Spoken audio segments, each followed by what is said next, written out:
Hello friends, आज हम पढ़ेंगे टाइप्स ऑफ इनहेरिटेंस और कितना तरह का इनहेरिटेंस होता है जावा में। ये सब आज पढ़ेंगे, ठीक है।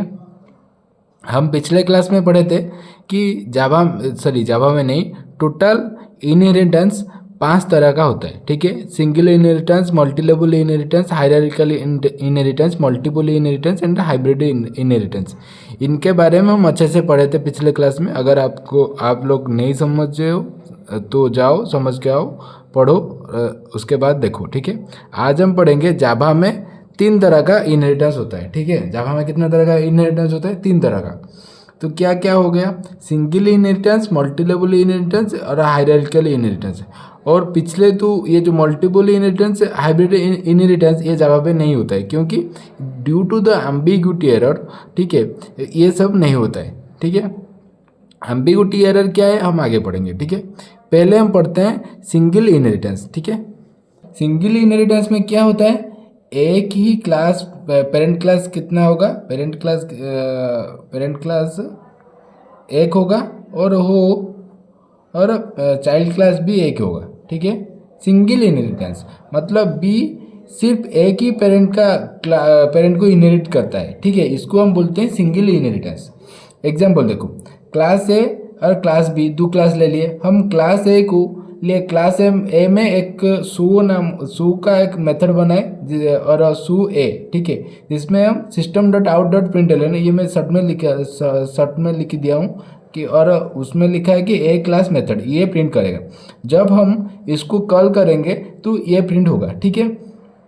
अभी क्लास भी हम एक्सटेंड कर रहे ए, तो हम पढ़े थे इनहेरिटेंस में हम एक्सटेंड कीवर्ड यूज करते हैं और इसके हेल्प से हम और पेरेंट क्लास को क्या करते हैं? इनहेरिट करते हैं चाइल्ड क्लास में, ठीक है। इसीलिए हम लिख रहे हैं क्लास बी एक्सटेंड से, ये हो गया चाइल्ड क्लास का, एक चाइल्ड क्लास बन गया, ठीक है। उसके अंदर एक मेथड बना है void सू बी, और उसके अंदर system dot out dot println B class method, ठीक है। उसके बाद हम अभी क्या करेंगे? जब भी हम इस तरह का इनहेरिटेंस यूज करते हैं तभी हमें क्या करना है? हम ऑब्जेक्ट हमेशा किसका बनाना है? हमारा ही, माने चाइल्ड क्लास का ही बनाना है, ठीक है। तो चाइल्ड क्लास का ऑब्जेक्ट बनाएंगे, ये तो एक्सटेंड हो रहा है ना, तो हम जब चाइल्ड क्लास के ऑब्जेक्ट के हेल्प से इसको जब कॉल करेंगे तो ये प्रिंट हो जाएगा। देखो कैसे होता है। तो अभी हम एक सू बी मेथड हो गया, उसके बाद एक मेन मेथड होता है। मेन मेथड हमेशा इम्पोर्टेंट है, ठीक है, उसके अंदर ही सब कुछ होता है। तो उसके अंदर हम एक ऑब्जेक्ट बना लिए, किसका ना? बी क्लास बी का, ठीक है, चाइल्ड क्लास का एक ऑब्जेक्ट बना लिए। B object is equal to new B. तुम लोग तो जानते ही होंगे कि कैसे ऑब्जेक्ट क्रिएट करते हैं, ठीक है। अभी ओ बी जे डॉट सू ए को जब हम कॉल करेंगे तो ये वाला प्रिंट हो जाएगा, ठीक है। तो ये वाला प्रिंट हो जाएगा। जब भी हम सू बी को कॉल करेंगे तो ये प्रिंट होगा। तो इसका आउटपुट क्या आएगा? इसका आउटपुट आएगा ए क्लास मेथड, ठीक है, ए क्लास मेथड। इसका आउटपुट आएगा बी क्लास मेथड, ठीक है। ये हो गया आउटपुट। तो अगर हम ऑब्जेक्ट डॉट ओबीजे डॉट सू बी को पहले कॉल करते तो पहले ये वाला आउटपुट आता, उसके बाद ये वाला आउटपुट आता, ठीक है। ऐसे काम करते हैं इनहेरिटेंस। ये हो गया सिंगल इनहेरिटेंस। उसके बाद आया multi level inheritance. Multi level inheritance मतलब कि एक से ज़्यादा लेवल होगा तो मल्टी लेवल इनहेरिटेंस हम समझेंगे। तो जैसे कि ए बी सी, तो अभी ये हो गया ग्रैंड चाइल्ड, ठीक है। ये हो गया, हम ऐसे समझो, ग्रैंड चाइल्ड, ये हो गया चाइल्ड, अरे ये हो गया पेरेंट, ठीक है।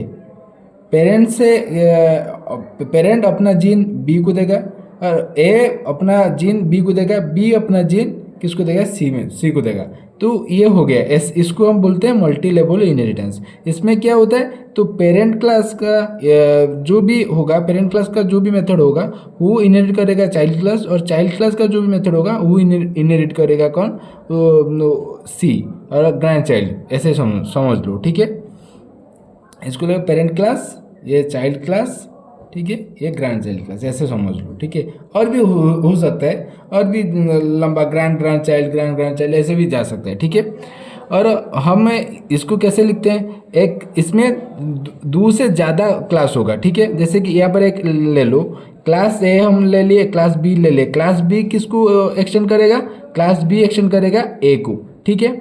अब हम किस पे हम मेन मेथड बनाएंगे, हम मेन मेथड बनाएंगे सी में, क्योंकि ये इनर जब इसको हम कॉल करेंगे, इसका ऑब्जेक्ट बनाएंगे सी का, तो हम जब इसके ऑब्जेक्ट के हेल्प से बी को भी कॉल करेंगे तो बी भी आएगा, बी का मेथड भी प्रिंट होगा और ए का मेथड भी प्रिंट होगा सी के ऑब्जेक्ट के हेल्प से, ठीक है। एक एग्जाम्पल देखो, ये हो गया class A class B, class A के मेथड के अंदर void सू ए के मेथड हो गया ए क्लास मेथड, इसके अंदर void सू बी के मेथड के अंदर हो गया बी क्लास मेथड, ठीक है। क्लास सी एक्सटेंड करेगा बी को, ठीक है। जब ये होगा तो इसका भी एक मेथड हो गया, ठीक है। तो जब हम क्रिएट करेंगे किसका मेन मेथड के अंदर किसका ऑब्जेक्ट क्रिएट करेंगे, हम क्लास सी का ऑब्जेक्ट क्रिएट करेंगे, तो हम ये क्रिएट हो गया सी ऑब्जेक्ट इज इक्वल न्यू सी।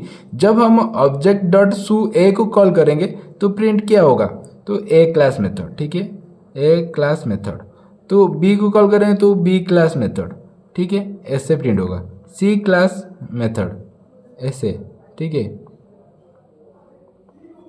ये हो गया, ऐसे काम करता है मल्टी लेवल इनहेरिटेंस। एक ऐसे ये इसमें आएगा, ये इसमें आएगा, तो हम जब कॉल करेंगे तो हम इसको भी इसके हेल्प से इसको भी कॉल कर सकते हैं, इसको भी कॉल कर सकते हैं, खुद को भी कॉल कर सकते हैं, ठीक है। ये हो गया मल्टी लेवल इनहेरिटेंस। अभी आ गया हायरार्किकल इनहेरिटेंस। हायरार्किकल इनहेरिटेंस में क्या होता है ना, पेरेंट तो एक ही होता है, ठीक है। एक पेरेंट का समझ लो दो चाइल्ड है और तीसरा भी चाइल्ड होगा, चौथा भी चाइल्ड होगा, ऐसे समझ लो, ठीक है। और पेरेंट होगा एक। अब सब अपने अपने क्या करेंगे, तो बी भी ए को इनहेरिट करेगा, सी भी इनहेरिट करेगा ए को, डी भी इनहेरिट करेगा ए को, ई भी इनहेरिट करेगा ए को, ठीक है। ये हो गया एक हायरार्किकल इनहेरिटेंस, समझो। तो अभी हम क्लास ए एक एग्जांपल ले ले, क्लास ए जैसे हम हमेशा बनाते हैं ऐसे बना लिए, तो क्लास बी क्या करेगा, एक्सटेंड करेगा ए को, ठीक है। और क्लास करेगा क्लास टी एक्सटेंड करेगा ए को। तो हमारा स्ट्रक्चर ये था ना, ये था, ऐसा था, ये सब ऐसा था, ठीक है। तो ए बी सी, तो ए बी भी इनहेरिट करेगा, इनहेरिट कर रहा है ए को, और सी भी इनहेरिट कर रहा है ए को, ठीक है। तो जब हम क्या करेंगे, तो अभी क्या करना है, तो हमें दो मेथड चाहिए, क्या किसका, बी का भी मेथड, बी का भी ऑब्जेक्ट चाहिए, सी का भी ऑब्जेक्ट चाहिए। जो बी के ऑब्जेक्ट के हेल्प से हम ए को प्रिंट कर सकते हैं, सी के ऑब्जेक्ट के हेल्प से भी हम ए को प्रिंट कर सकते हैं, और बी के हेल्प से, और बी के हेल्प से हम सी को नहीं प्रिंट कर सकते, ठीक है। इसीलिए हमें दो मेथड चाहिए, इधर सॉरी दो मेथड नहीं, दो ऑब्जेक्ट चाहिए, बी का भी ऑब्जेक्ट, सी का भी ऑब्जेक्ट, सिर्फ इतना ही काम है और कुछ नहीं। तो हमेशा ये याद रखो कि ऑब्जेक्ट का नेम हमेशा अलग अलग होना चाहिए। तो अगर ऑब्जेक्ट सेम हो जाएगा ना तो क्रैश हो सकता है, ठीक है।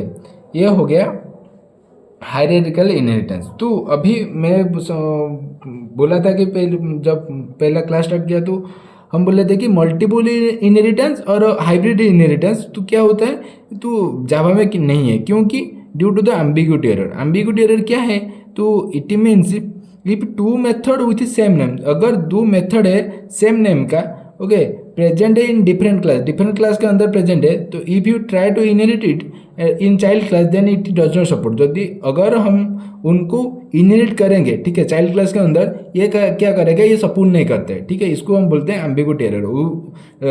क्या हाइब्रिड इनहेरिटेंस भी वैसा ही है, तो वो भी वही प्रॉब्लम दिखाता है, इसलिए ये सब जावा में नहीं काम करता है, ठीक है। ये इंपॉर्टेंट है, ठीक है, नोट कर लो, ठीक है। क्या होता है ना, constructor can not be inherit from one class to another class. Constructor कभी भी इनहेरिट नहीं होता है, ठीक है। हम अगर पेरेंट क्लास के अंदर कुछ कंस्ट्रक्टर बना हुआ है, एक कंस्ट्रक्टर बना है, तो हम उसको चाइल्ड क्लास के अंदर इनहेरिट नहीं कर पाएंगे, ठीक है। और private accessibility also can not B inherited. जो प्राइवेट होगा, जो अगर हम लिखे होंगे प्राइवेट एक मेथड है प्राइवेट, तो वो भी इनहेरिट नहीं कर सकते हम उसको, ठीक है। So we know one thing in inheritance, all properties can not inherited from one class to another.